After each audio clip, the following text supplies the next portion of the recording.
Today's reading is from the book of Job, chapter 12, verses 1 to 12. Then Job answered, "No doubt you are the people, and wisdom will die with you. But I have understanding as well as you. I am not inferior to you. Who does not know such things as these? I am a laughingstock to my friends. I who called upon God, and he answered me, a just and blameless man, I am a laughingstock. Those at ease have contempt for misfortune, but it is ready for those whose feet are unstable. The tents of robbers are at peace, and those who provoke God are secure, who bring their God in their hands. But ask the animals, and they will teach you, the birds of the air, and they will tell you. Ask the plants of the earth, and they will teach you, and the fish of the sea will declare to you. Who among all these does not know that the hand of the Lord has done this? In his hand is the life of every living thing, and the breath of every human being. Does not the ear test words as the palate tastes food? Is wisdom with the aged and understanding in length of days? This is the word of the Lord.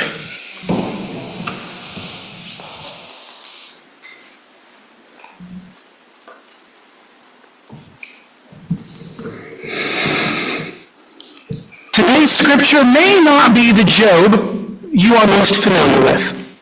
Today's scripture may not be the voice of Job we expect to hear. Job is most familiar to us for suffering. Woe is Job, poor Job.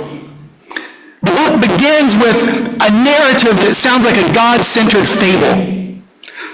Once upon a time, heavenly beings came to report to God.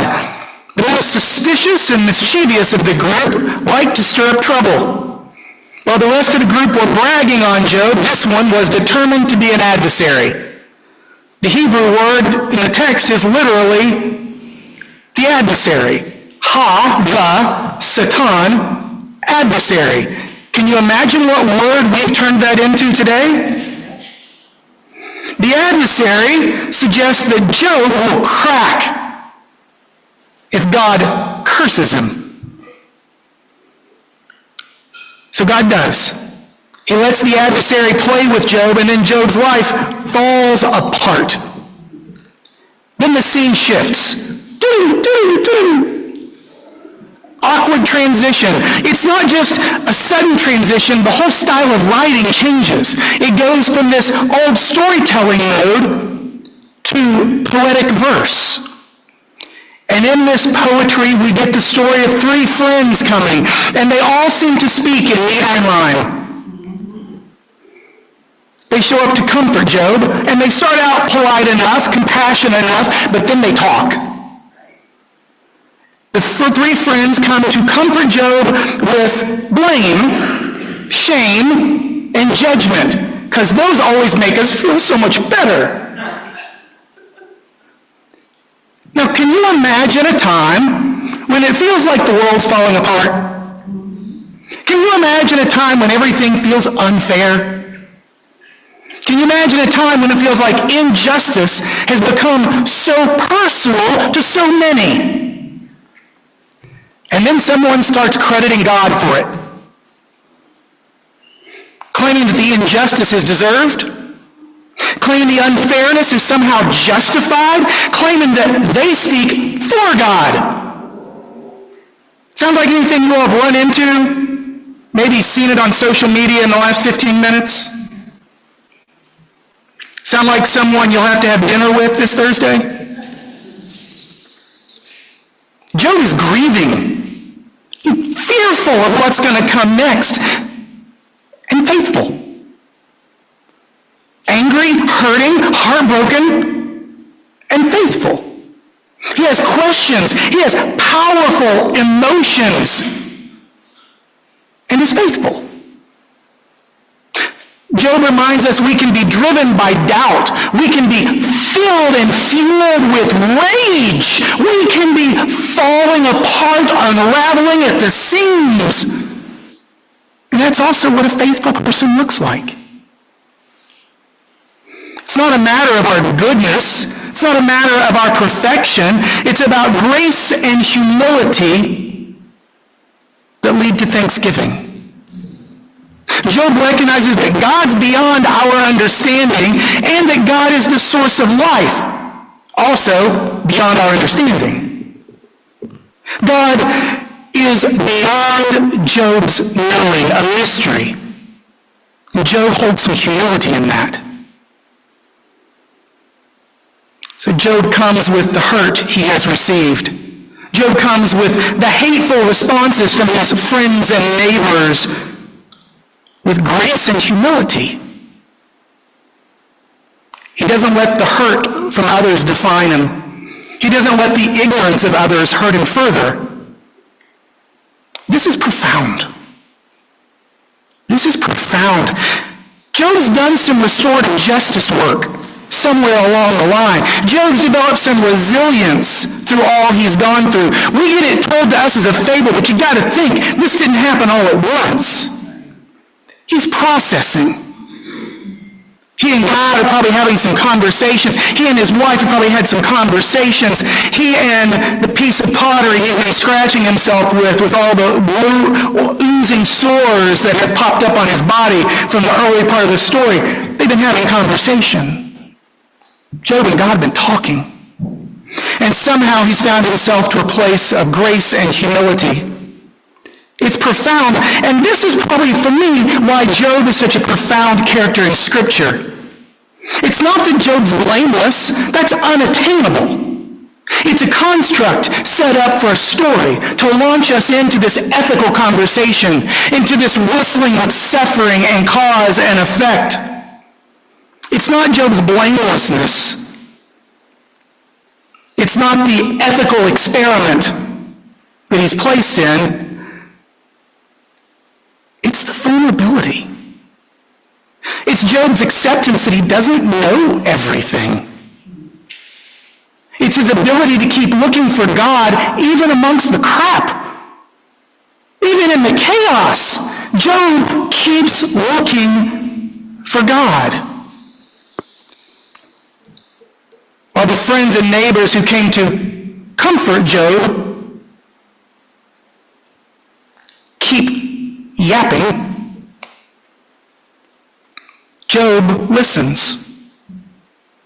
Once they stop talking, Job responds.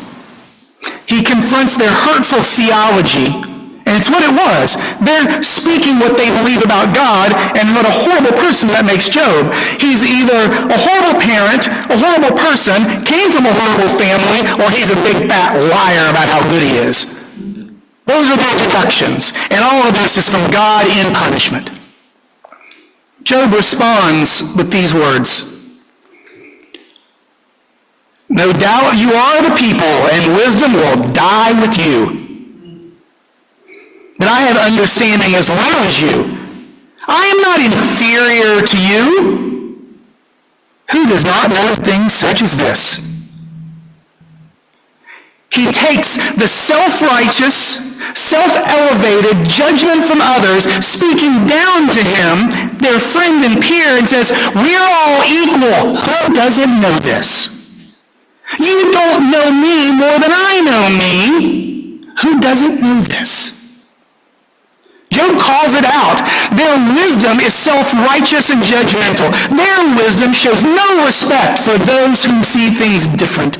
Their wisdom makes some inferior and others superior, and uses others' hurt, their harm, their misfortune to lessen them. Job claims his own worth. I am not inferior to you. Job claims a universality of this concept. Who doesn't know this? In other words, we're all equal. God made us the same. How are you confused? Job also accepts his friends are laughing at him. His community is laughing at him. He accepts that society has judged him. And he does not care. Not at this point. He may have earlier, but he's moved on. He doesn't let it define him, and he goes on a step further, and this verse is so powerful. It's one of those you might just read through in the poetry. The tents of robbers are at peace, and those who provoke God are secure, who bring their God in their hands. Break the poetry down for a moment. The tent of robbers are at peace, and those who provoke God are secure, who bring their God in their hands. When God is so small, you can hold God in your hands. The robber has secured their own goodness with their explanations. Those who provoke God, who say things against God's love, who speak for God, it may be some plays we would not consider loving. If you make God small enough, you can excuse it. You can hide it. When you believe in something so narrow, when you believe in something that is so limited, you can justify your claims. You can use God's name to promote your own bias. You can say hateful things. You can condemn innocent people and feel just fine about it. When God is so small, you can carry God in your hands. Rather than end on a negative, Job suggests what wisdom does look like. Job doesn't end it with him and the community in conversation. Job takes it a step further by looking at the creation itself. Picking up at verse 7, Job says, "But ask the animals, and they will teach you, the birds in the air, and they will tell you. Ask the plants of the earth, and they will teach you, and the fish of the sea will declare to you. Who among these does not know that the hand of the Lord has done this?" This is so universal, this understanding that we are all made beautiful in the image of God, that we are all equals in this world, that the fish and the plants know it. What's wrong with you people? God's hand is in the life of every living thing and the breath of every human being. God's hand is in the life of every living thing and the breath of every human being. Every living thing, every human being. Job ends with a reminder that wisdom is not about age. It is not about status. Wisdom, real wisdom, is in the simple. The recognition that the life and breath of God is in every living thing. That's the real wisdom. When others say, God is less, or you are less in the name of God, they betray the deep wisdom of God. When others say someone is unlovable in the name of God, they show their ignorance about God and how compact their understanding has become. When we try to put ourselves above others and act like we have it all together, we show our own ignorance and hubris. It's not just others, it's often us. We need to listen to the creation around us, echoing the voice of God. We need to listen to the community around us. Everyone. Listening for harmony, listening for dynamic tensions, listening for subtle tones and trembling fears. We need to listen to the community around us. Those who hear us loud and clear, those who fail to listen to us, and those who cannot hear us because we may not speak from the same perspective. We need to listen to everyone, seeking understanding, asking questions to understand more, giving thanks for those who share their fear and their sorrow, giving thanks for those who share their questions and their worries, giving thanks for those who make us think, giving thanks to those who show us how to grow, giving thanks that God sees the beauty in each of us, giving thanks that God still loves us when we can't find the beauty in ourselves. In our community. Messy, beautiful, gifted, conflicted, fearful, hopeful community. And out in God's creation. Rainy, windy, sunny, changing, raging, storming, nurturing, dying, growing creation. In community and creation, we find God's voice remains. In community and creation, we hear God's voice echo. We hear God's wisdom, telling us that the life and breath of every living thing, that God is in the life and breath of every living thing. And we give thanks for the humility and grace it causes us to live from. This is how Jesus treated every person they encountered.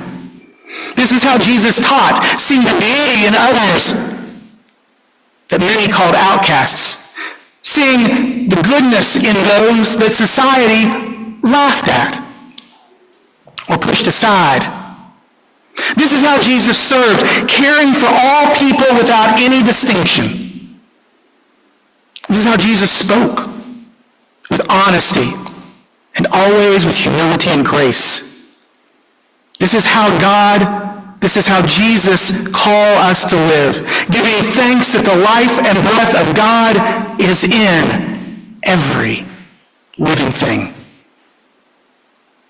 Let's give thanks.